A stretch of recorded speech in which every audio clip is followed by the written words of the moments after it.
Jalisco, 1989, el horrible secreto que obligó a suspender una boda frente a todos. ¿Puede una boda perfecta romperse en un solo segundo, por culpa de un niño que nadie esperaba ver ahí? Porque en San Miguel de las Flores, en pleno Jalisco, 1989, bastó que se abrieran las puertas de una iglesia para que una familia poderosa quedara expuesta ante todo el pueblo, y para que una novia, vestida de blanco, entendiera que no hay velo capaz de tapar lo que el pasado viene a cobrar. Quédate, porque en esta historia vas a descubrir exactamente qué secreto se intentó enterrar, quién lo guardó con uñas y dientes, y por qué el sí más esperado terminó convertido en un silencio que todavía se recuerda como maldición. Si este tipo de relatos te atrapan y te hacen pensar, suscríbete ahora y comparte el video con alguien que disfruta historias largas, intensas y humanas, así ayudas a que estas leyendas reales sigan saliendo a la luz. El sol de aquel año caía temprano y fuerte sobre San Miguel de las Flores, un pueblo pequeño donde las calles de tierra, los muros de adobe y las macetas colgadas en las ventanas parecían sostener el tiempo con terquedad. Había olor a pan recién hecho, a café recalentado en anafre, a tierra húmeda por el riego de la madrugada, y también un aroma dulce, insistente, que subía desde la iglesia. Flores cortadas desde la noche anterior, acomodadas con prisa y con orgullo, como si cada pétalo fuera una promesa de prestigio. La iglesia de Nuestra Señora de la Soledad, vieja, pesada, con campanas que sonaban igual desde que los abuelos eran jóvenes, estaba lista para recibir a más de 100 personas, mujeres con sus mejores vestidos, hombres con sombrero limpio, niños inquietos que corrían sin entender que aquel día, para algunos, iba a terminar con la cara ardiendo de vergüenza. En San Miguel, una boda no era solo una boda, era un acuerdo, una exhibición, un asunto del pueblo entero. Y esa mañana, sin que lo supieran, la gente iba a presenciar no una unión, sino la caída de una mentira. La novia se llamaba Ana María del Carmen. Era la hija menor de una familia de tierras, de esas familias que todavía hablaban de los apellidos como si fueran una cerca que no se podía brincar. Ana llevaba un vestido de encaje y seda que no era nuevo, sino heredado, guardado como reliquia, ajustado con manos cuidadosas para que quedara impecable. Por fuera, parecía una muchacha serena, casi frágil, por dentro, era un nudo apretado de respiración contenida. Su rostro era bonito, sí, pero había algo que no encajaba, esa mirada que no se quedaba quieta, ese parpadeo rápido cuando escuchaba pasos, esa forma de tragar saliva como quien intenta empujar un miedo hacia abajo.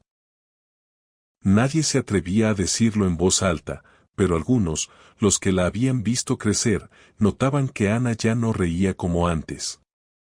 Desde hacía años, su sonrisa parecía algo que se ponía por educación y se quitaba cuando nadie miraba. El novio era Lorenzo de la Cruz, un hombre de familia conocida, trabajador, respetado, de esos que se levantan temprano y se ganan la confianza con constancia. Sus manos olían a tierra y a esfuerzo, sus palabras eran pocas, pero firmes. Para el pueblo, Lorenzo era buen partido, no por fanfarrón, sino por estable. Había cortejado a Ana como se hacía en San Miguel, con paciencia, con visitas formales, con miradas medidas en la plaza, con promesas hechas frente a los padres. Y esa mañana, al verlo esperando cerca del altar, cualquiera habría dicho que era felicidad lo que tenía en la cara. Pero Lorenzo también llevaba algo que no se decía. La ilusión completa de que la mujer que amaba llegaba a ese altar limpia de secretos, lista para comenzar una vida sencilla, predecible, honorable. Él no sabía que Ana caminaba hacia él como quien camina hacia un juicio. Porque el motor de esa boda no era solo el cariño, sino la costumbre y la conveniencia. En San Miguel, las familias como los del Carmen y los de la Cruz habían hecho acuerdos por generaciones. Unir tierras, proteger reputaciones, mantener el orden del pueblo como se mantiene una puerta cerrada. Desde que Ana era niña, se hablaba de ese compromiso como si fuera una fecha escrita en piedra. Algún día te vas a casar con Lorenzo, le decían como quien dice algún día va a llover. Y Ana creció creyendo que su vida ya estaba decidida. Lorenzo, con un amor honesto, se convirtió en parte de su paisaje. Era un hombre que no le hacía daño. Un hombre que no merecía lo que estaba por venir. Y sin embargo, el destino, o la imprudencia, o la desesperación de una muchacha encerrada en expectativas, le abrió a Ana una puerta que no se abre sin consecuencias. El secreto que amenazaba esa boda no era un chisme pequeño, ni un malentendido. Era algo que podía destruirlo todo. Ana tenía un hijo. Un hijo que nadie en San Miguel conocía como su hijo. Un hijo que fue arrancado de su vida cuando ella todavía sangraba del parto. Y el padre de ese niño no era Lorenzo. Era Marcos, un forastero que un día apareció en una fiesta y se quedó marcado en la historia del pueblo como un nombre que ya no se debía pronunciar. Para entender por qué esa mañana la novia temblaba, había que retroceder algunos años, cuando Ana tenía 18, cuando todavía creía que el mundo podía ser más grande que San Miguel de las Flores. En aquellas fiestas patronales, el pueblo se transformaba. Papel picado en las calles, música hasta tarde, humo de antojitos, mezcal que calentaba la lengua y soltaba secretos. Los jóvenes se miraban distinto bajo la luz de los focos colgados, como si el permiso de la fiesta también les diera permiso de sentir. Fue ahí donde Ana vio a Marcos por primera vez. Él no era de ahí. Se notaba en la ropa sencilla, en la forma de mirar sin pedir permiso, en esa seguridad que no venía de tener tierra sino de no deberle nada a nadie. Decían que venía de un rancho en los límites de Zacatecas, un lugar que los de San Miguel mencionaban con desconfianza, como si fuera terreno donde la ley se vuelve rumor. Marcos no traía apellido pesado, ni familia influyente, ni futuro garantizado. Pero traía una cosa que en pueblos cerrados es peligrosa: libertad. Marcos la miró como si la hubiera conocido de antes, como si no le importara quién era su padre ni qué se esperaba de ella.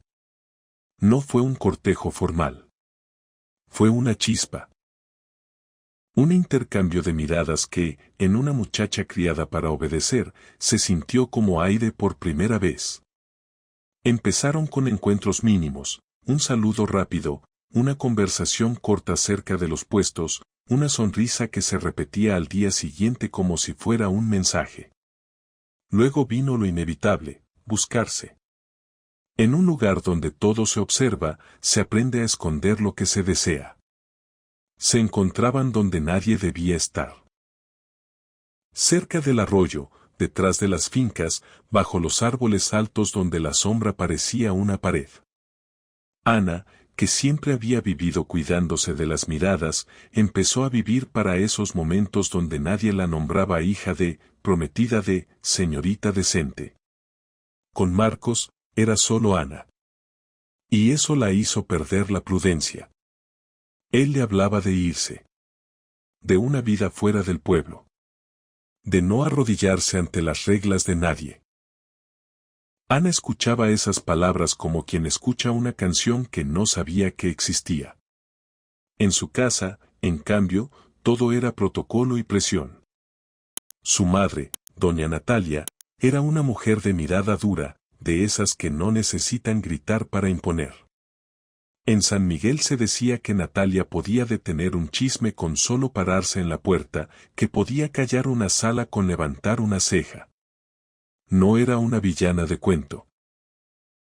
Era el tipo de mujer que creció creyendo que la familia se protege con control y que la vergüenza pública se evita a cualquier precio. Natalia veía a su hija como una pieza que debía colocarse bien para que el apellido siguiera intacto. Y cuando notó que Ana cambiaba, que se distraía, que se iba a mirar por la ventana sin razón, que le temblaban las manos al escuchar ciertos nombres, no tardó en olfatear peligro. En pueblos como San Miguel, el peligro no siempre se descubre por pruebas. Se descubre por intuición y por vigilancia. Natalia mandó preguntar sin preguntar. Observó horarios, notó ausencias, siguió pasos. Y un día, la verdad le explotó en la cara de la forma más cruel: Ana estaba embarazada. No de Lorenzo, sino del forastero. Para Natalia, eso no era solo un problema familiar, era una bomba social. Era el tipo de escándalo que no se apaga, que se cuenta en el mercado, que se repite en la misa, que mancha generaciones. El honor, en su mundo, era una pared. Si se agrietaba, todos se quedaban sin casa. La confrontación fue fría, sin espacio para disculpas. Natalia no le pidió a Ana que explicara, le exigió obediencia. Don Óscar, el padre, un hombre más callado, se enteró después y se quedó con la cara ceniza, como si le hubieran quitado el aire. Marcos fue llamado, acorralado. Lo encararon como si fuera ladrón, no como si fuera un joven enamorado. Le dijeron que se fuera, que desapareciera, que si volvía lo iban a enterrar sin nombre. Marcos intentó defenderse, juró que amaba a Ana, que se haría cargo, que podían irse juntos. Pero estaba hablando con gente que no negociaba cuando se trataba de reputación.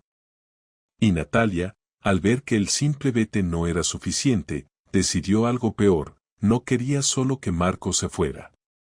Quería que Marcos no pudiera hablar nunca. Lo que hicieron después fue tan oscuro como común en lugares donde el poder se confunde con derecho. Una noche, en los límites de la hacienda, hombres leales a la familia lo interceptaron. Hubo un forcejeo, golpes, tierra levantada, un grito ahogado. Marcos desapareció. Al pueblo le dijeron que se había largado, que era un cobarde que dejó a Ana con su vergüenza. Esa mentira era útil: convertía a Ana en víctima, limpiaba a la familia en público y enterraba el verdadero crimen en privado. Pero Ana, aunque joven, sintió que algo no cuadraba. Marcos era imprudente, sí. Pero no era de huir sin mirar atrás. Ella lo conocía. Y aún así, la encerraron en silencio. El embarazo se ocultó con una historia inventada, una supuesta enfermedad, un mal que obligaba a Ana a no salir. Está delicada, decían. Los nervios, comentaban. El pueblo, que siempre busca una versión, aceptó esa. En su habitación, Ana vivió meses de angustia y de soledad. Acariciaba su vientre en la noche, lloraba sin hacer ruido para que no la oyeran, y se preguntaba si Marcos estaba vivo, si estaba herido, si la estaba buscando o si ya lo habían convertido en polvo en alguna parte. No podía salir. No podía preguntar. No podía hacer otra cosa que esperar y ver crecer dentro de ella lo único que le quedaba de aquel amor. El día del parto no fue un día de alegría. Fue un día de urgencia y control. Una partera de confianza, una habitación cerrada, toallas limpias, rezos apurados.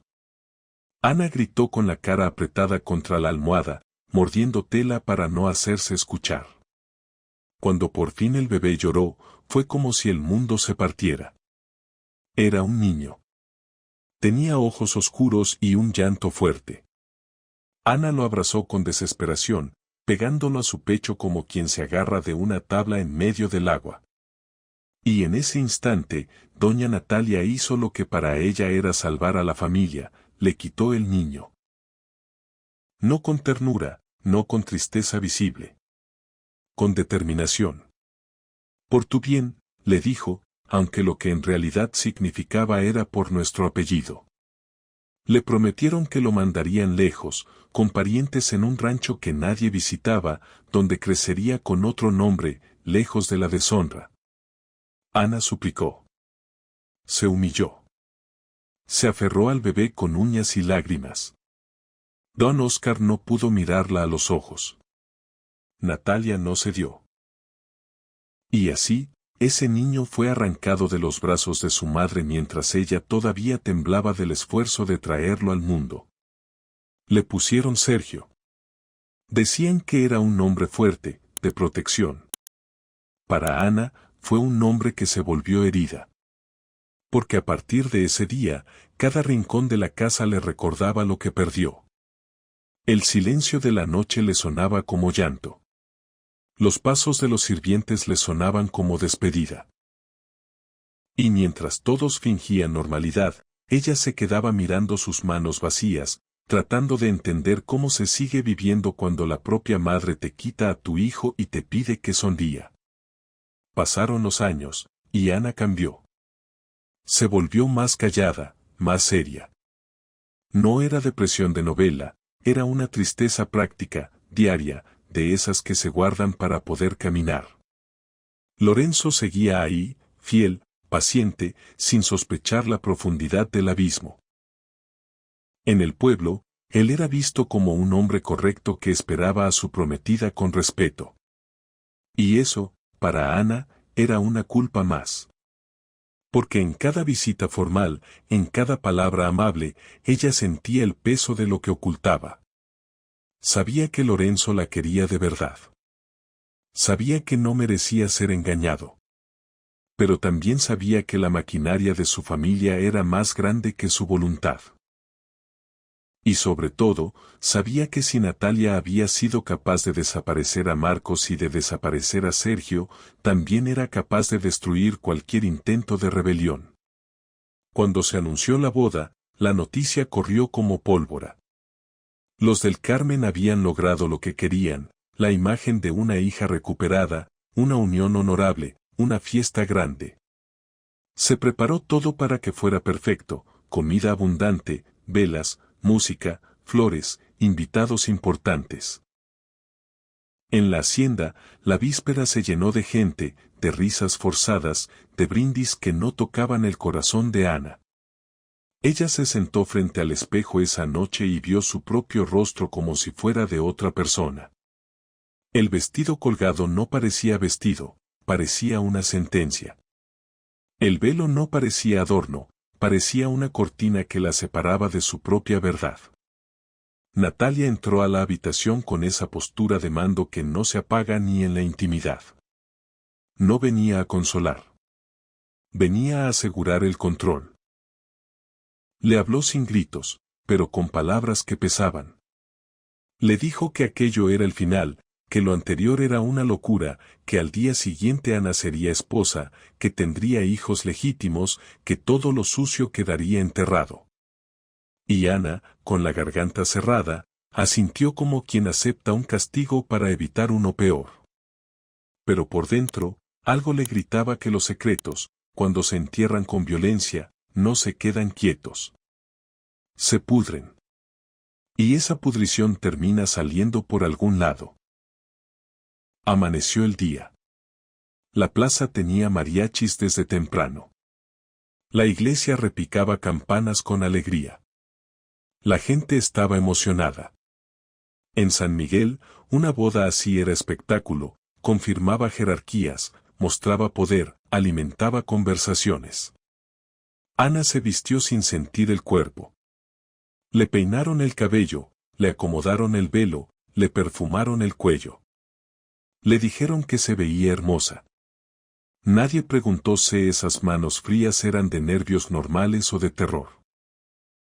Don Oscar la tomó del brazo para entrar a la iglesia. Él notó el temblor de su hija.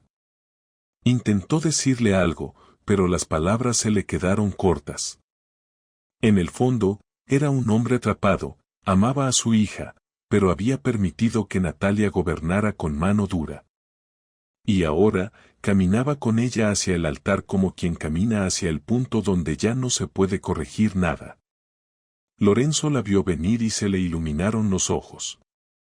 Su sonrisa era limpia. Era la sonrisa de quien cree que está a punto de comenzar la parte más bonita de su vida. Ana intentó responder, pero su boca no le obedecía. Los bancos de madera rechinaban. La gente murmuraba bajito.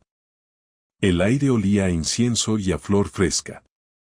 El padre Pascual, anciano, de voz profunda, comenzó la ceremonia. Habló de amor, de respeto, de unión. Para Ana, esas palabras sonaban como otra realidad. Ella solo escuchaba su propio corazón golpeando.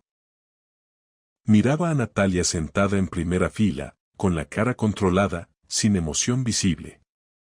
Y esa ausencia de emoción era lo más amenazante. Natalia no estaba ahí para celebrar. Estaba ahí para asegurarse de que el plan se cumpliera.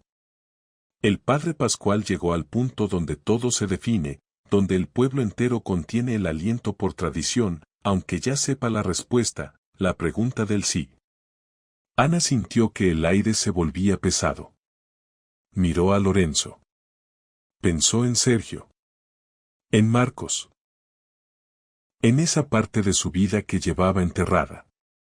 Y justo cuando el sacerdote iba a pronunciar la pregunta, algo cambió en el fondo de la iglesia, un murmullo distinto, rápido, como cuando alguien entra sin permiso a un lugar sagrado. Primero fue un susurro. Luego, una exclamación. Después, un silencio que se clavó como aguja. Las puertas de la iglesia estaban abiertas, y en el marco apareció un niño. Tendría 5 o 6 años. No venía vestido de fiesta. Traía ropa remendada, camisa gastada, pantalón que ya había vivido demasiados días. Pero lo que hizo que se helara la sangre de Ana no fue la ropa. Fue la cara. Esos ojos grandes. Esa forma de mirar. Era como ver a Marcos en versión pequeña. Y a su lado, sosteniéndolo de la mano, venía una mujer mayor, encorvada, con el rostro marcado por el sol y por una tristeza antigua. Se llamaba Doña Rebeca. Algunos la recordaban vagamente. Era la abuela de Marcos, esa mujer que había vivido cargando el rencor por la desaparición de su nieto. Nadie la invitó. Nadie la esperaba. Y sin embargo, ahí estaba, entrando a la casa de Dios como si fuera a cobrar una deuda. El padre Pascual se quedó a la mitad de una frase. Lorenzo frunció el ceño sin entender. Ana sintió un golpe de frío recorrerle la espalda. Doña Rebeca avanzó con pasos firmes, como si su cuerpo viejo estuviera sostenido por algo más fuerte que la edad, la verdad. Se detuvo en el pasillo central y, sin titubeo, apuntó hacia el altar, hacia Ana. Su voz salió rasposa, pero potente, y rebotó en las paredes como si cada piedra quisiera escuchar: detengan esto. No fue un grito histérico. Fue una orden nacida del dolor. La iglesia entera se quedó inmóvil. Los abanicos de las mujeres se detuvieron. Los niños dejaron de moverse. Lorenzo miró a Ana buscando explicación, como si en su cara pudiera encontrar una salida. Natalia se puso tensa en su asiento, por primera vez. Doña Rebeca habló de golpe, sin adornos, dijo que esa boda era una farsa, que esa novia no podía casarse, que era madre de ese niño. Y cuando pronunció el nombre de Marcos, se oyó un murmullo general, porque Marcos era ese nombre que se había enterrado con chisme y con amenaza. La anciana lo dijo como quien enciende una vela en una habitación oscura: de pronto todo se ve. Natalia se levantó con furia, negándolo todo, llamando loca a la anciana, ordenando que la sacaran. Pero nadie se movió. No porque apoyaran a doña Rebeca, sino porque en San Miguel hay una cosa más fuerte que la autoridad: la curiosidad cuando huele escándalo. Doña Rebeca jaló al niño un paso más adelante, para que todos lo vieran. Mírenlo, insistió. Mírenle la cara. Y aunque la gente quisiera negar, el parecido era evidente. Era como si la sangre hablara sin pedir permiso. Ana estaba paralizada. Bajo el velo, sus ojos se llenaron de lágrimas. No eran lágrimas de vergüenza solamente, eran lágrimas de algo más complejo: miedo, rabia, alivio, dolor. Porque verla ahí, frente a su propio hijo, significaba que la mentira se había roto. Significaba que lo que Natalia juró enterrar estaba saliendo a la luz. Significaba, también, que Sergio estaba vivo y que la buscaba. El niño, inocente, no entendía la guerra adulta que estaba abriendo. Miró a Ana y extendió una mano pequeña, como si reconociera algo en ella que nadie le explicó con palabras. Y entonces soltó esa palabra que en una iglesia pesa como piedra: mami. No lo gritó. Lo dijo con naturalidad, con esa voz limpia de los niños, como quien llama a alguien que le falta. Y fue suficiente para que se rompiera el último hilo que sostenía la farsa. Hubo gritos ahogados. Mujeres llevándose la mano a la boca. Hombres murmurando con desprecio o con sorpresa. El padre Pascual intentó pedir calma, recordó que estaban en un lugar sagrado. Oh, pero su voz se perdió. Lorenzo soltó la mano de Ana como si se hubiera quemado. No por odio inmediato, sino por choque. Por la sensación de que lo habían puesto frente a todos como un hombre engañado sin darse cuenta. Sus ojos se llenaron de un dolor seco, de esos que no se expresan con lágrimas sino con rigidez. Miró al niño. Miró a doña Rebeca. Miró a Ana. Y en su mente se acomodó una verdad que no quería. La mujer que estaba por casarse con él había vivido una historia que él nunca conoció, una historia que lo dejaba a él como espectador, como el último en enterarse. Natalia gritó órdenes a sus familiares, a sus hombres, como si todavía pudiera controlar la escena. Pero el control se le estaba yendo de las manos. Don Óscar avanzó con paso pesado hacia Ana, como si de pronto hubiera entendido que el pasado no se había ido, solo se había escondido. Intentó sostener a su hija, pero Ana no podía sostenerse a sí misma. Sentía las miradas del pueblo como cuchillos. Sentía el aire como si no le alcanzara. Y aún así, en medio de todo, lo único que miraba era al niño. Doña Rebeca, con la voz quebrada por años de esperar, contó lo que sabía. Dijo que Marcos no se fue por voluntad, que lo habían desaparecido. Dijo que había buscado, que había preguntado, que había recibido amenazas. Dijo que el niño, Sergio, había sido criado lejos, con silencio encima, y que ella, cuando lo encontró, entendió que ese niño no podía seguir creciendo sin saber de dónde venía. Que no podía permitir que la familia que destruyó a su nieto también borrara a su bisnieto. Sus palabras no eran elegantes, pero eran claras. Y en un pueblo, la claridad es dinamita. Lorenzo dio un paso atrás. No gritó. No insultó. Ese tipo de hombres no se deshacen en público, se quiebran por dentro. Apretó la mandíbula. Se tragó su propia humillación. Y cuando parecía que lo peor ya estaba ahí, que la boda ya estaba muerta, un nuevo ruido llegó desde afuera, gritos en la entrada, pasos corriendo, un forcejeo. Algunos invitados voltearon con miedo. Otros con morbo. La puerta principal se volvió el centro de otra tensión. Dos jóvenes que estaban cerca se asomaron y vieron algo que les cambió la cara. Un hombre golpeado, cubierto de polvo, con la ropa rota, con sangre en la frente, intentando entrar a la iglesia con desesperación. Su rostro estaba marcado por cicatrices recientes, como si hubiera peleado con piedras. Pero sus ojos, esos ojos eran los mismos que tenía el niño. Y cuando el hombre levantó la cara, Ana lo reconoció sin necesidad de que nadie lo nombrara. Era Marcos. Vivo. Convertido en prueba. Detrás de él venía un capataz de la hacienda, un hombre grande, frío, de esos que obedecen órdenes sin preguntar.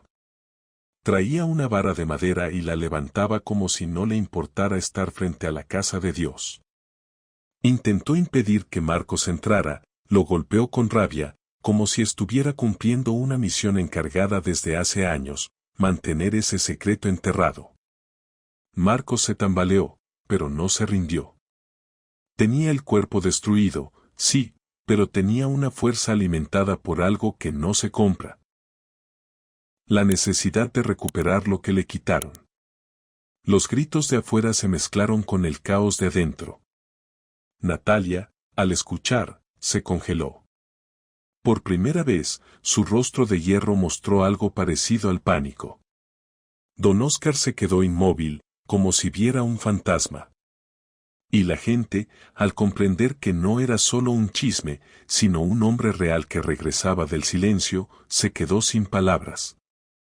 Marcos empujó, esquivó el último golpe y logró cruzar la puerta. Entró a la iglesia como quien entra a un juicio final. Sus ojos buscaron a Ana entre la multitud. La encontró junto al altar, temblando, con el velo mojado de lágrimas. Y la vio también, a Sergio, el niño, vivo, al frente, mirando con asombro.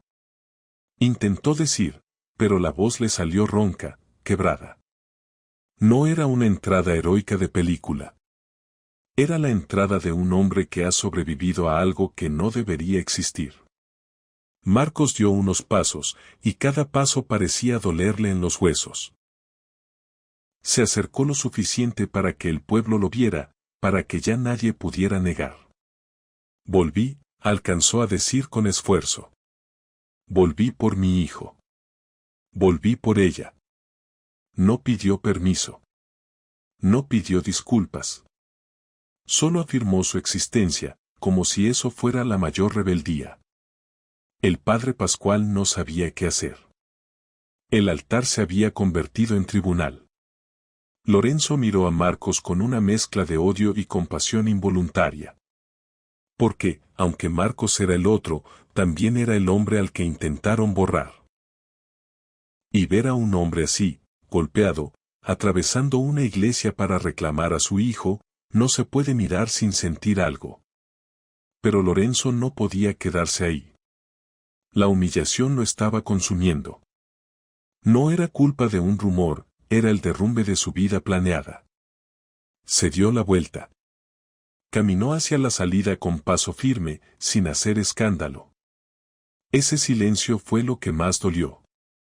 Porque cuando un hombre se va sin gritar, significa que ya no hay conversación posible. Natalia quiso reaccionar.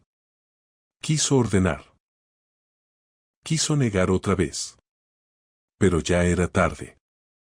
Intentó moverse hacia Marcos, como si aún pudiera intimidarlo. Su hermano la detuvo. En su forcejeo, Natalia perdió el control y se desvaneció.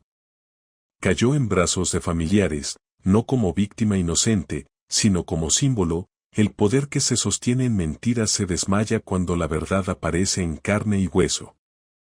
Ana, en medio de todo, dejó de escuchar el murmullo del pueblo por un instante. Miró a Sergio. Lo vio temblar, pero también lo vio dar un paso hacia ella. Ese niño no estaba ahí por venganza, estaba ahí por identidad. Ana se inclinó, lo tomó en brazos, y al sentir el calor real de su hijo, sintió algo que llevaba años muerto, pertenencia. No era felicidad completa, era un dolor distinto, mezclado con alivio. Abrazó al niño como si quisiera recuperar años en un segundo. Sergio le tocó la cara, como quien confirma que no está soñando. Y Ana lloró sin esconderse, porque ya no tenía sentido esconder nada. Marcos se acercó despacio, cuidando no asustar al niño. Lo miró con un amor que se notaba incluso en un hombre destrozado. Extendió la mano con cuidado, como si temiera que le dijeran que no tiene derecho. Sergio lo miró y frunció el ceño como hacen los niños cuando sienten que algo es importante y no saben por qué. Doña Rebeca los observaba con la cara dura, pero con ojos brillosos. No era solo rabia lo que la movía. Era la necesidad de que, al menos esa parte, no se perdiera. Afuera, el capataz intentó entrar otra vez, pero varios hombres del pueblo lo detuvieron. No por heroísmo, por instinto. Porque ya estaban viendo demasiado. Porque ya no querían sangre dentro de la iglesia. El capataz, al verse rodeado, retrocedió. No se fue para siempre, se fue a informar. En San Miguel, las órdenes viajan rápido cuando hay poder herido. La ceremonia se rompió oficialmente cuando el padre Pascual cerró el libro. No hubo los declaro marido y mujer. No hubo aplauso. No hubo beso. Solo un ruido extraño, el de los bancos moviéndose cuando la gente empezó a levantarse para irse, a comentar, a mirar con desprecio o con compasión. La boda más esperada del año se convirtió en un rumor vivo, caminando en la boca de cada persona. Algunos se iban indignados, como si les hubieran robado un espectáculo. Otros se iban con una incomodidad rara, porque aunque juzgaran a Ana, también veían que había sufrido. Y en un pueblo, el juicio siempre es mezcla, moral, envidia, miedo, curiosidad. Ana quedó en el altar con su hijo en brazos. Marcos a su lado. Doña Rebeca cerca. Don Oscar, inmóvil, sintiendo el golpe de lo que permitió. Y Natalia, desmayada, llevada por familiares, sin poder sostener su máscara. El pueblo estaba viendo el resultado final de años de control, la explosión pública. Lo que quisieron tapar con enfermedad, con se fue, con nadie habla de eso, ahora era imposible de cerrar. Pero el final no fue un final bonito ni ordenado. Fue el inicio de una consecuencia larga. Porque Marcos, aunque vivo, no venía con paz. Venía con heridas y con enemigos. Si lo habían encerrado lejos, si lo habían mantenido callado, era porque alguien poderoso temía su existencia. Y ese alguien no iba a quedarse quieto solo porque la verdad salió en la iglesia. Marcos había escapado, sí, pero el escape siempre tiene precio. Había caminado días, escondiéndose, comiendo lo que podía, evitando caminos principales. Había escuchado rumores de que Ana se casaba. Y eso lo hizo apurarse como un hombre que corre contra el tiempo. En el camino, encontró a Doña Rebeca, o Doña Rebeca lo encontró a él, dos personas unidas por pérdida y por terquedad. Ella había rastreado al niño, había descubierto dónde lo tenían, y lo había traído con una determinación que no se detiene ante nada. No era coincidencia que aparecieran ahí. Era plan. Era revancha. Era justicia según su propio dolor. Cuando la gente se fue y la iglesia quedó más vacía, el silencio se volvió aún más pesado. Porque el escándalo público dura minutos, lo que viene después dura años. Ana miró a Marcos y no supo qué decir. Porque lo había amado, sí. Pero también había vivido años sin él, creyendo que estaba muerto o que la abandonó. Marcos la miró con una mezcla de tristeza y ternura, como si entendiera que el tiempo no se regresa. No le exigió. No le reclamó en ese instante. Solo respiró, como si estuviera agradeciendo estar ahí, vivo, mirando a su hijo. Y ese tipo de alivio también duele. Don Oscar, finalmente, se acercó a Marcos con la cara hecha piedra. No lo abrazó. No lo insultó. Solo lo miró como se mira una consecuencia inevitable. Había en él una vergüenza muda. Marcos sostuvo la mirada. No necesitaban decirlo, ambos sabían que lo que pasó no fue solo amor, fue abuso de poder. Don Oscar bajó la mirada primero. Ese gesto, pequeño, fue más fuerte que un grito, era admitir que las cosas se fueron demasiado lejos. Ana salió de la iglesia con Sergio en brazos. Marcos caminó a su lado, protegiéndolo sin tocar de más, como si supiera que el pueblo los estaba mirando desde puertas entreabiertas, desde ventanas, desde esquinas. Doña Rebeca lo siguió, no como invitada, sino como guardiana de una verdad que decidió no callar más. A lo lejos, las campanas sonaron otra vez, pero ya no se sentían festivas. Se sentían como aviso, como lamento. En San Miguel de las Flores, esa historia no terminó ese día. La gente la contó 1000 veces, cada quien acomodándola a su conveniencia, que si Ana era mala, que si Marcos era un bandido, que si Natalia solo cuidó a su familia, que si Lorenzo fue el único inocente.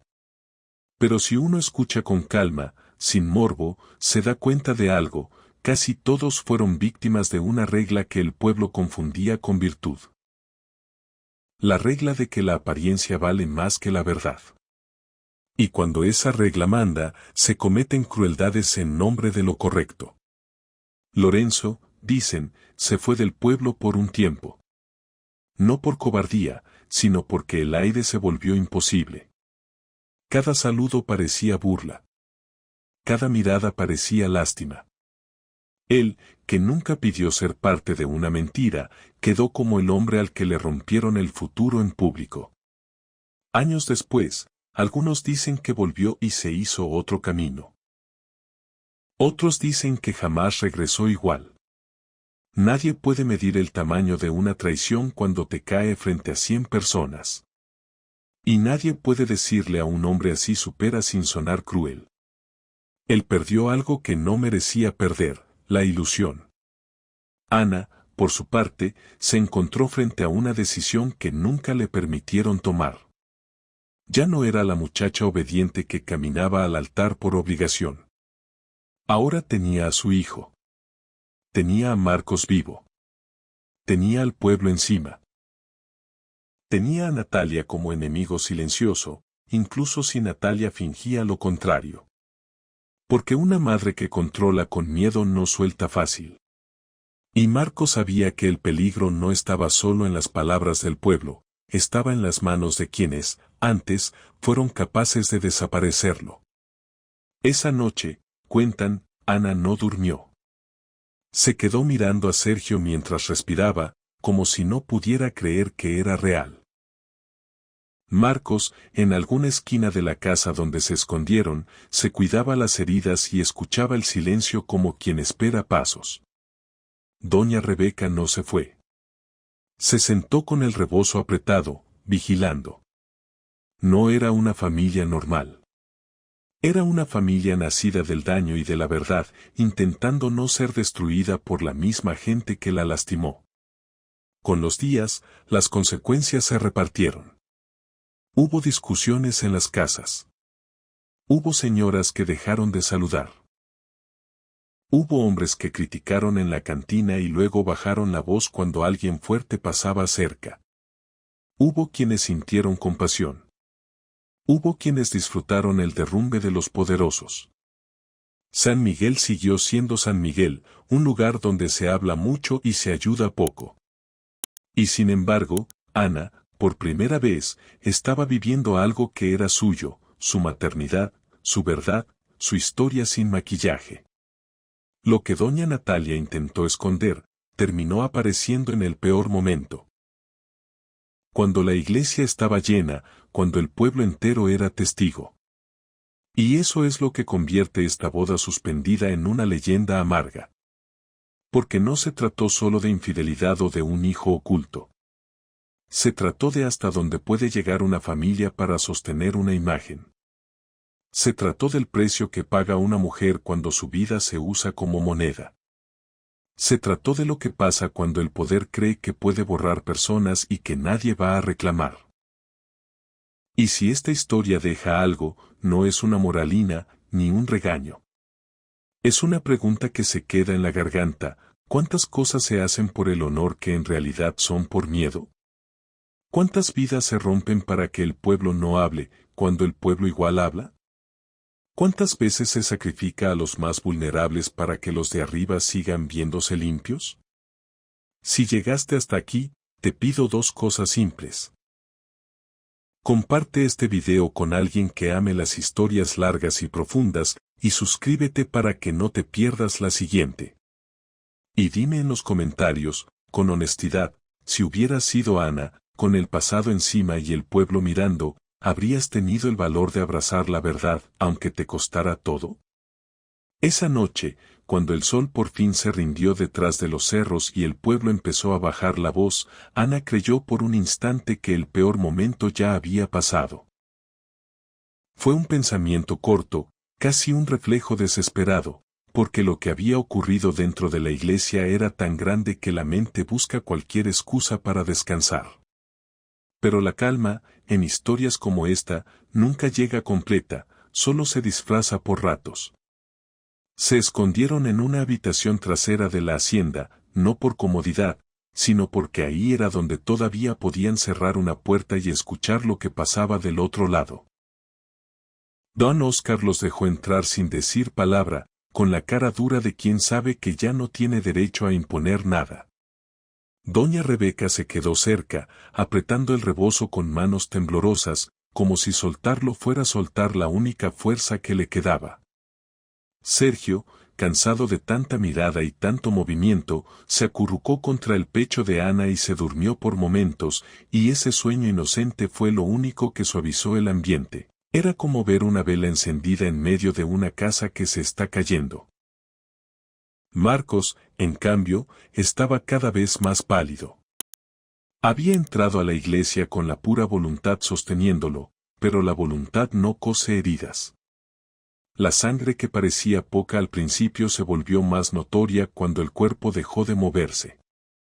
Se sentó contra una pared, respirando como si le costara trabajo llenar los pulmones, y Ana, al verlo, sintió un miedo distinto, no el miedo al chisme, ni al juicio, ni a su madre, sino el miedo antiguo de perder otra vez lo que apenas recuperaba. Pidieron al doctor del pueblo, el único que a esa hora podía salir sin hacer preguntas. Llegó con su maletín golpeado por el uso, con la cara de alguien que ha visto demasiado y que ya no se sorprende, pero al entrar a esa habitación entendió que esa noche no era como las demás. Revisó a Marcos con rapidez, limpió la herida de la frente, tocó las costillas con cuidado, buscó con la mirada señales de algo peor. No dijo palabras grandes, no dio discursos, solo habló claro. Marcos necesitaba reposo, necesitaba agua, necesitaba que nadie lo golpeara de nuevo, porque otro ataque podía terminar lo que él había logrado salvar con tanto esfuerzo. Ana escuchó eso como sentencia. Porque en San Miguel, el peligro no se quedaba quieto cuando alguien poderoso quedaba humillado. Y Natalia, aunque se hubiera desmayado en la iglesia, no era una mujer que aceptara perder. No había criado el control durante años para soltarlo en una tarde. Mientras el doctor trabajaba, afuera se escuchaba el ruido del pueblo reaccionando. No era un silencio limpio, era un silencio lleno de pasos que pasan frente a las casas, de puertas que se cierran sin necesidad, de murmullos que se esconden cuando alguien se acerca. En la plaza, los mariachis ya se habían ido, pero quedaban rastros, vasos vacíos, flores pisadas, servilletas arrugadas, como si la fiesta hubiese sido barrida de golpe por una mano invisible. En las esquinas, algunos hombres hablaban bajito, unos con rabia por la vergüenza ajena, otros con emoción por el escándalo, otros con miedo porque sabían que cuando los poderosos se sienten expuestos, buscan culpables para repartir la culpa. Y en la hacienda, los familiares de los del Carmen iban y venían sin saber qué hacer, si defender a Natalia, si proteger a Ana, si fingir que nada pasó. Ese tipo de confusión es peligrosa, porque en medio de la confusión es cuando entra la violencia. No tardó en confirmarse. Cerca de la medianoche, uno de los peones llegó con el aliento cortado. Dijo que había visto al capataz, el mismo que golpeó a Marcos, reunirse con otros 2 hombres a las afueras del pueblo. Dijo que hablaban de sacarlo, de terminar con esto antes de que amanezca, de no dejar que se larguen. No eran palabras inventadas, eran el tipo de frases que se usan cuando se cree que la verdad se puede callar a golpes. Don Oscar escuchó y bajó la cabeza, como si cada palabra le cayera en la espalda. Doña Rebeca apretó los labios, y Ana sintió que el estómago se le volvía piedra. Marcos, medio recostado, intentó incorporarse, pero el doctor lo detuvo con una mano firme, si se levantaba así, se desmayaba. Y en ese punto, Ana comprendió algo con una claridad dolorosa. El día que se suponía que su vida se arreglaba con un matrimonio, había terminado convirtiéndose en la noche donde tenía que decidir por primera vez por ella misma, aunque esa decisión le costara todo. Don Oscar, sin mirar a nadie más que a su hija, soltó una frase que para él era como romper una pared. Dijo que había caballos listos, que había un camino viejo por detrás de los magueyes, un camino que no usaban los visitantes, un camino que servía para mover ganado sin que el pueblo lo notara. Dijo que, si se quedaban ahí esperando a Natalia, lo que venía no era conversación. Ana lo miró sin reconocerlo del todo, porque nunca lo había visto oponerse así, nunca lo había oído hablar como hombre que asume responsabilidad. No pidió perdón en ese momento, quizá porque no le salía, quizá porque no existía perdón suficiente para lo que permitió, pero ofreció algo que en San Miguel valía mucho, salida. El plan no era elegante. Era urgente. Prepararon a Marcos para moverse sin que se desplomara. Le pusieron una manta, le dieron agua a sorbos, lo ayudaron a caminar con un brazo sobre el hombro de don Oscar. Ana cargó a Sergio dormido, cuidando que no se despertara, porque un niño despierto hace preguntas, llora, llama, y esa noche lo último que podían hacer era llamar la atención. Doña Rebeca tomó una bolsita de tela con lo poco que trajo, un rosario, un pañuelo viejo, unas monedas. No cargaba equipaje, cargaba historia. Salieron por una puerta lateral, con la luz baja, pisan. Do con cuidado para no hacer ruido. El aire de madrugada estaba frío, y el frío no era alivio, era recordatorio de que el cuerpo puede temblar aunque el corazón quiera ser fuerte. Caminaron por detrás de los magueyes, con el crujido suave de la tierra bajo los zapatos. A lo lejos, el pueblo parecía dormido, pero no estaba dormido, estaba atento. Ana escuchaba cualquier sonido como amenaza. En su mente se repetía la imagen de la iglesia llena y luego vacía, la palabra mami rebotando como campana, Lorenzo saliendo sin mirar atrás. No era nostalgia lo que sentía por Lorenzo, era una culpa amarga, de esas que se quedan aunque uno sepa que también fue víctima. En un mundo perfecto, Ana habría querido explicarle, pedirle perdón, decirle que ella también fue atrapada por la maquinaria de su familia. Pero ese mundo perfecto no existía. Esa madrugada, lo único real era el paso siguiente. Llegaron a los caballos. Don Oscar ayudó a Ana a subirse con Sergio, cuidando que el niño quedara bien, que no se resbalara. A Marcos lo subieron con dificultad, cada movimiento le arrancaba un gesto de dolor. Doña Rebeca montó como pudo, vieja pero terca, sin quejarse. Cuando iban a partir, Ana volteó por última vez hacia la hacienda. Podía ver una luz encendida en una ventana. No supo si era un sirviente, un familiar o Natalia ya despierta. Pero sintió algo raro, no era odio lo que le nació. Era una tristeza profunda por todo lo que se había torcido desde el principio. Una vida entera administrada por miedo, por apariencias, por silencio. Y aún así, decidió no quedarse mirando. Porque quedarse mirando es quedarse atado. Cabalgando despacio, para no caer, se alejaron hacia el camino que llevaba fuera de San Miguel de las Flores. No sabían si el capataz ya estaba siguiéndolos. No sabían si alguien los delataría por unas monedas o por lealtad. No sabían qué iba a hacer Natalia al descubrir que Ana se había ido con Marcos y con el niño. Lo único que sabían era que la primera luz del día podía traerles el primer intento serio de detenerlos. Y por eso, sin descanso, siguieron. Si estás escuchando esta historia hasta aquí, quédate un poco más, porque el peligro no termina cuando se revela el secreto. A veces, apenas comienza cuando el secreto deja de servirles a los que mandan. Antes del amanecer, en un tramo donde el camino se vuelve más angosto y los árboles empiezan a cubrir el cielo, escucharon cascos detrás. No eran muchos, pero eran suficientes para que el miedo se volviera real. Don Oscar, que iba al frente, volteó y apretó la mandíbula. Doña Rebeca también escuchó y murmuró una oración como si la oración fuera arma. Ana abrazó más fuerte a Sergio, que empezaba a despertarse por el movimiento. Marcos intentó girar para mirar, pero el dolor lo hizo cerrar los ojos un instante. No necesitaban ver para saber quién era. En San Miguel, los hombres no salen a perseguir de madrugada por curiosidad. Salen por orden. Aceleraron lo que pudieron. Los caballos resoplaban. El aire se llenó de tierra. Ana sintió que la garganta se le secaba. Sergio, medio dormido, preguntó con voz pequeña a dónde iban. Ana no pudo explicarle.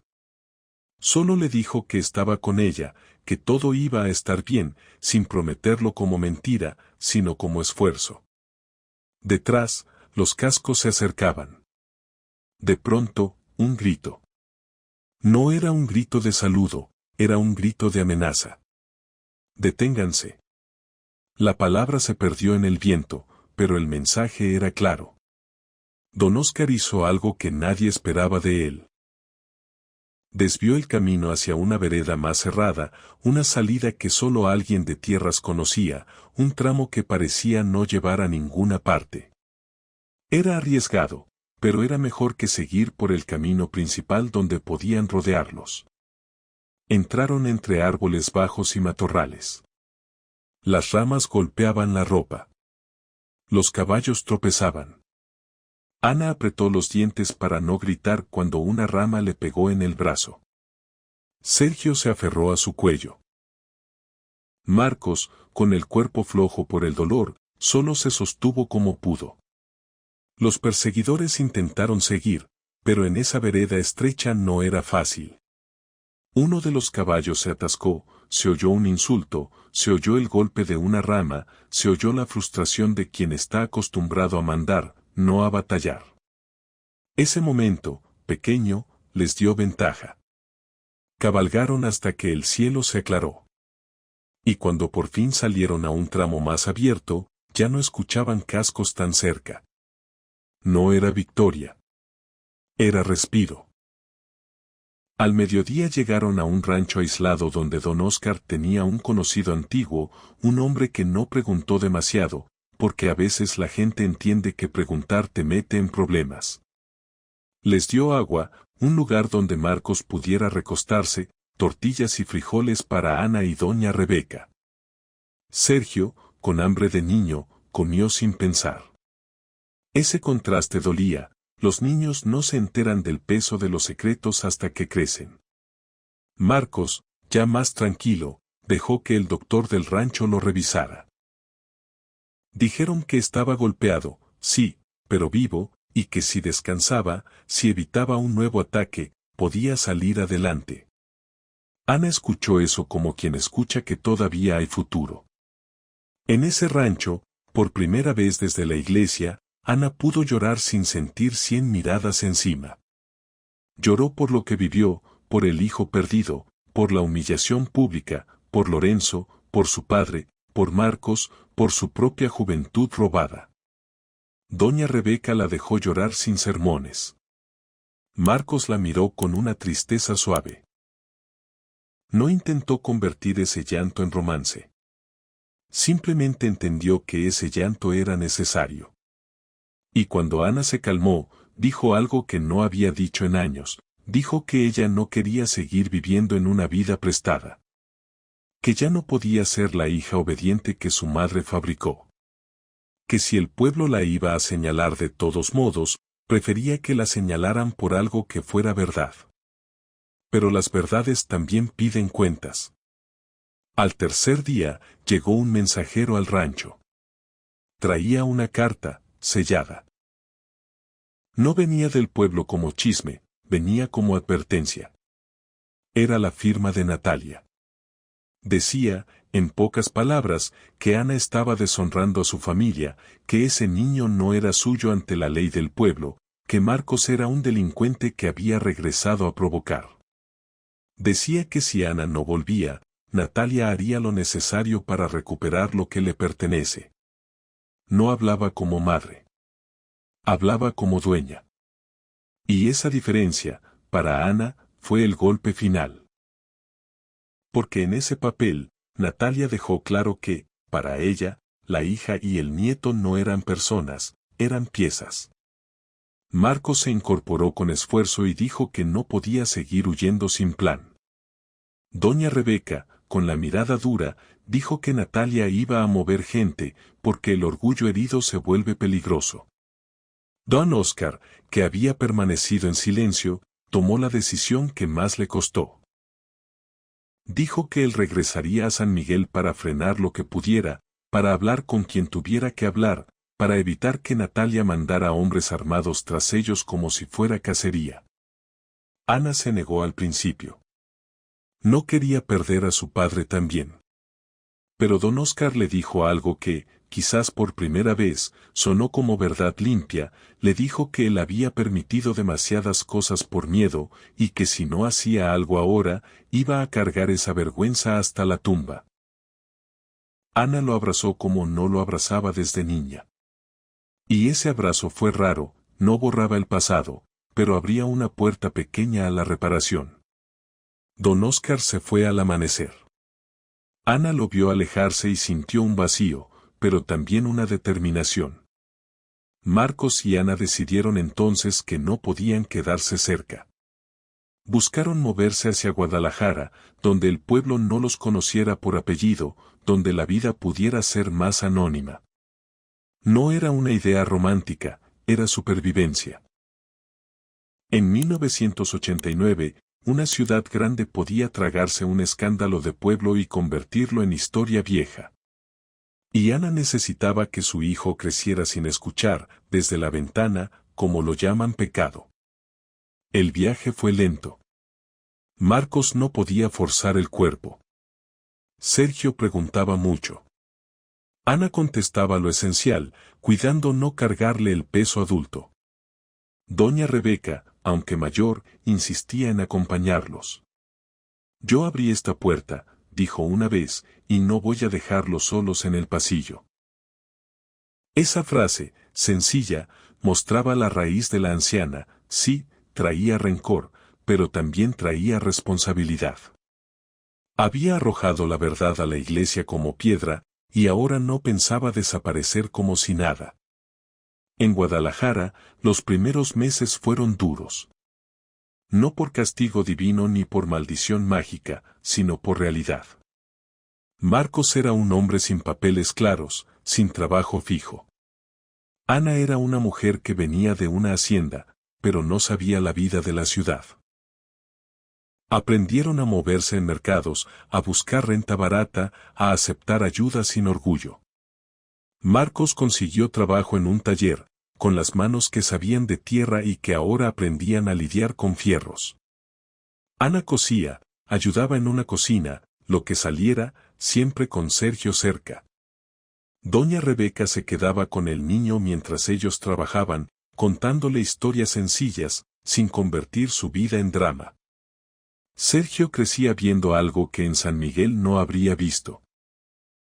Una madre que decide, un padre que vuelve, una familia construida con esfuerzo, no con apariencias. Pero aunque la ciudad los escondía, el pasado no se pierde tan fácil. Una tarde, meses después, llegó una visita inesperada. No fue Natalia. Fue Lorenzo. Lorenzo apareció sin ruido, con ropa sencilla, la cara más envejecida de lo que su edad indicaba. Ana lo vio desde la puerta y sintió que el aire se le iba. Porque Lorenzo era el símbolo vivo de lo que ella rompió, aunque no lo hubiera querido. Marcos se puso rígido, listo para un conflicto.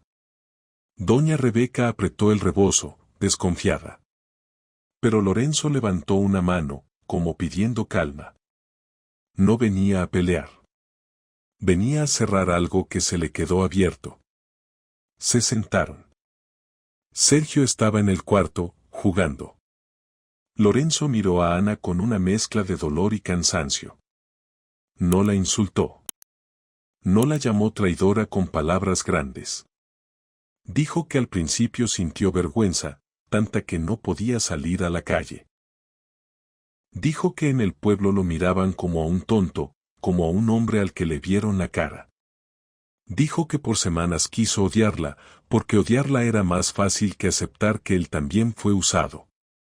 Pero luego, con el tiempo, empezó a comprender lo que nadie le explicó, que Ana había vivido bajo una madre que mandaba como juez, que había secretos que se sostienen con miedo.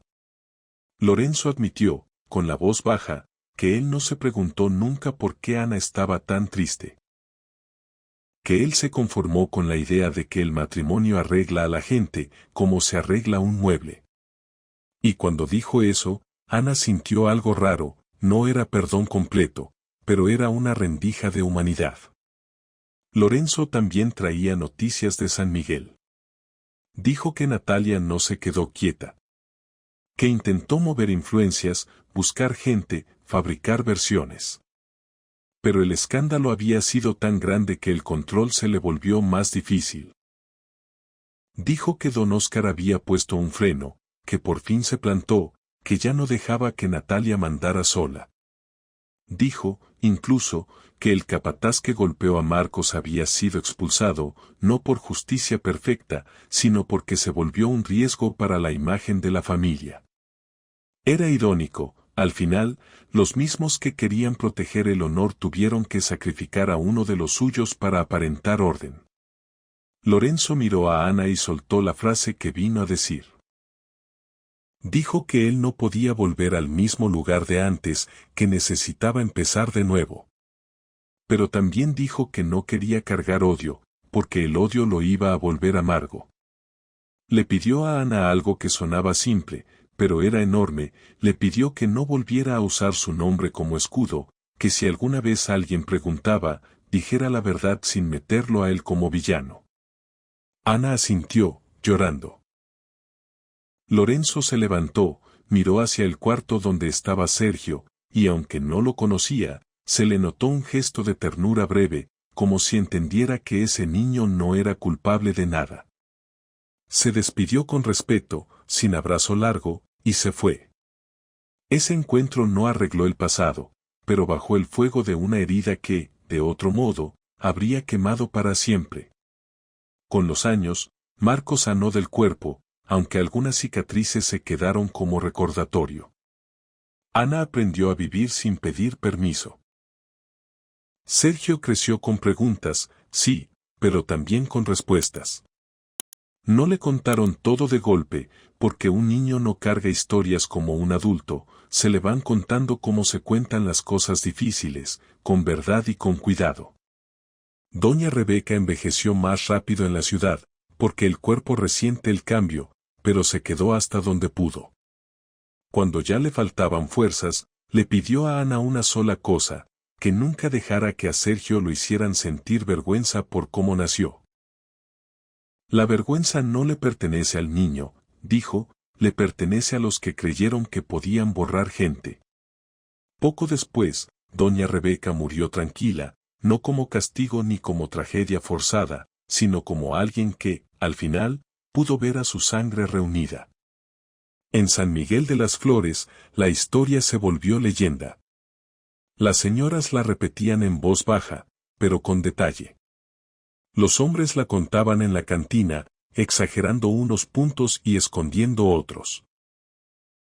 Algunos decían que la iglesia quedó manchada por ese día.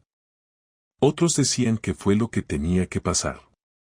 Con el tiempo, la gente dejó de hablar de Ana como si fuera solo pecado, porque los años ablandan el juicio cuando ya no haya quien señalar de frente. Natalia, dicen, nunca volvió a ser la misma. Siguió siendo fuerte, sí, pero ya no tenía esa autoridad intacta. Cuando alguien intenta controlar la vida de todos, tarde o temprano el pueblo huele que esa mano puede temblar. Don Óscar, ya mayor, visitó alguna vez a Ana en la ciudad. No fue un padre perfecto de pronto. Nadie cambia así. Pero se sentó a ver a su nieto y se le humedecieron los ojos. Esa escena, silenciosa, valía más que cualquier disculpa. Porque mostraba que el amor puede tardar, pero si llega, al menos llega con humildad. Y en cuanto a Marcos y Ana, su vida no se convirtió en cuento fácil. Tuvieron discusiones. Tuvieron miedo.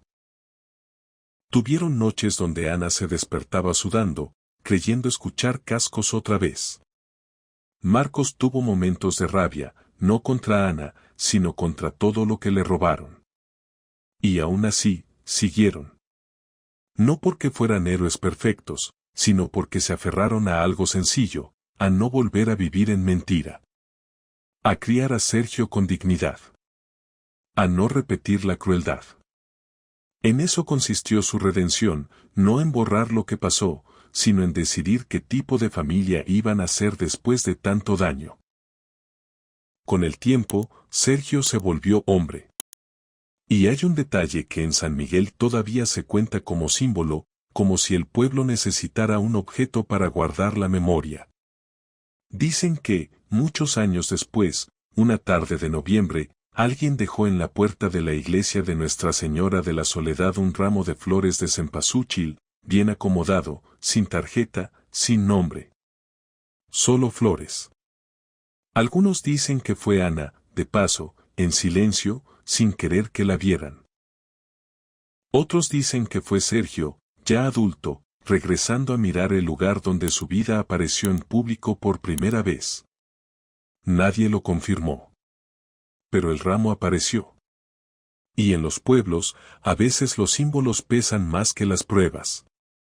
La gente empezó a decir que cuando una novia pasa por esa iglesia, el aire se siente distinto, como si las paredes recordaran. Que hay un olor leve a incienso mezclado con flores, aunque no sea día de misa. Que las campanas, de vez en cuando, suenan con un tono más triste. Puede ser imaginación. Puede ser sugestión. Pero también puede ser algo más humano, puede ser que el pueblo, por una vez, haya aprendido que no todo se arregla con apariencia. Que los secretos se cobran con intereses. Que la vergüenza, cuando se reparte a la fuerza, termina regresando como deuda. Y si esta historia se siente como boda maldita, no es porque haya fantasmas flotando ni porque la iglesia esté embrujada.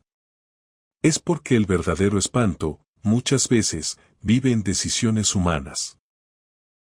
En una madre que confunde amor con control, en una familia que cree que el honor vale más que la vida, en un pueblo que juzga sin preguntar, en un hombre bueno que queda atrapado en una farsa, en una mujer obligada a callar hasta que el pasado rompe la puerta. Lo maldito no fue el niño entrando a la iglesia. Lo maldito fue todo lo que se hizo para evitar que ese niño existiera ante los ojos del mundo. Y ahora sí, aquí viene la enseñanza que queda, sin regaños y sin discursos. Una vida construida sobre mentira puede verse bonita desde lejos, pero por dentro siempre está temblando. Tarde o temprano, algo la toca y se cae. A veces es una carta. A veces es una mirada. A veces es una palabra sencilla, dicha por quien no sabe mentir, mami. Y cuando esa verdad cae en el centro de todos, no hay vestido blanco que la cubra, no hay música que la ahogue, no hay apellido que la vuelva a enterrar. Si esta historia te mantuvo aquí hasta el final, suscríbete y comparte el video, porque eso ayuda a que sigamos contando relatos largos, intensos y humanos, sin morbo barato y sin exageraciones.